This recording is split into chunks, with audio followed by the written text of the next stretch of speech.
کی سوچ ہے وہ ریاست پاکستان سے قطعی مختلف ہے. اگرچہ حکومت پاکستان بڑی کوشش کر رہی ہے کہ وہ افغانستان کی حکومت کی مدد کرے, ان کے دکھ درد دور کرے, لیکن الٹیمیٹلی یہ کلیش آف آئیڈیاز جو ہے, کلیش آف آئیڈیلز جو ہے, یہ الٹیمیٹلی ہو کے رہنا ہے. یہ چاہے باڑھ کی صورت میں ہو, چاہے پالیسیوں کی عورتوں کی پالیسیوں کا کلیش پہلے سے جاری ہے, یہ کلیش کنٹینیو کرے گا اور اس کا نتیجہ کچھ بھی ہو سکتا ہے, بہت خطرناک بھی ہو سکتا ہے. تو میرا یہ خیال ہے کہ افغانستان کی حکومت کو کوشش کرنی چاہیے کہ یہ جو باڑھ ہے یہ ہمارے سیکورٹی کے لیے بڑی اہم ہے. ہم نے یہاں بہت ساری دہشت گردی جو ہے بھگتی ہے, اور مزید ہم اب بھی آئے دن کوئی نہ کوئی واقعہ ہوتا رہتا ہے. تو اس کے لیے روکنے کے لیے ہمیں یہ حق حاصل ہے کہ ہم اپنے ملک کے اندر اگر باڑھ لگائیں, اور آپ کو لگتا ہے کہ اثر انداز ہو سکتا ہے؟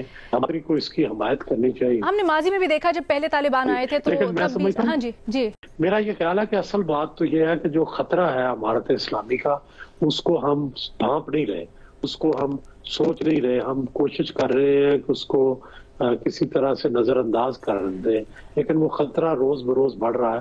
اور ہمارے پڑوس میں یوں سمجھیں کہ ایک دھماکہ خیز مواد جو ہے وہ تیار ہو رہا ہے. یہ بالکل اسی طرح جس طرح طالبان کی حکومت تھی, اور طالبان کی حکومت سر آپ کا نقطہ اور کنسرن بالکل جائز ہے, اور اس کے اوپر ہم گاہے گاہے ڈیبیٹ بھی کرتے رہتے ہیں کہ کیا ہونا چاہیے کیا نہیں ہونا چاہیے. دونوں طرف سے دلائل ہمیں ملتے ہیں, حق میں بھی مخالفت میں بھی. ہم کوشش کریں گے آگے جا کے بھی اس کے اوپر ڈیبیٹ کریں, لیکن آج یہ جو خاص کر پاک افغان بارڈر کے اوپر باڑ لگانے کا معاملہ ہے, اس کو ہم ڈسکس کر رہے ہیں. اور ہم نے ماضی میں جس طرح سے دیکھا کہ جب طالبان پہلے آئے تب بھی یہ ایک نقطہ تھا جس کے اوپر کافی کشیدگی تھی. کیا اب جو طالبان حکومت آئی ہے وہ بدلی ہوئی ہے جیسا کہ دعوے ہو رہے ہیں؟ ایک چھوٹی سی بریک لینی ہے جی ہم نے, باقی تجزیہکاروں کی رائے جانیں گے اس کے بعد.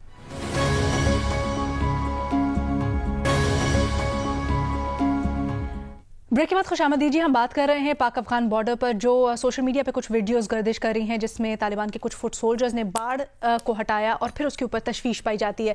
حسن نثار صاحب, جیسے بریک پہ جانے سے پہلے شہزاد نے بھی کہا, سہیل ورائد صاحب نے بھی کہا, جب ہم نے پہلے دیکھا طالبان آئے یہ ایک کلیش کا نقطہ بنا, ایک سوچ ہے ان کی خاص طور پر.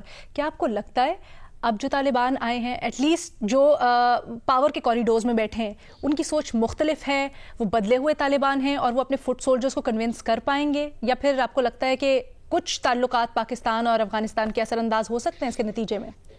دیکھیں بدلے ہوئے تو وہ یقیناً ہیں, لیکن کتنا بدلے ہیں اور کوئی کتنا بدل سکتا ہے. جو بات جنرل بابر افتخار نے کہی ہے وہ تو اپنی جگہ پہ ایک ریالٹی ہے کہ ابھی تک تو اکا دکا ہی ہیں. رہ گئی بات پاک افغان تعلقات پہ اثر انداز ہوگا نہیں ہوگا, تو یہ ڈپینڈ کرتا ہے کتنا تحمل, کتنی بردباری اور بلوغت کا مظاہرہ کیا جاتا ہے خصوصاً طالبان کی طرف سے. وہی بات کہ اگر تبدیل ہوئے ہیں تو کتنا تبدیل ہوئے ہیں.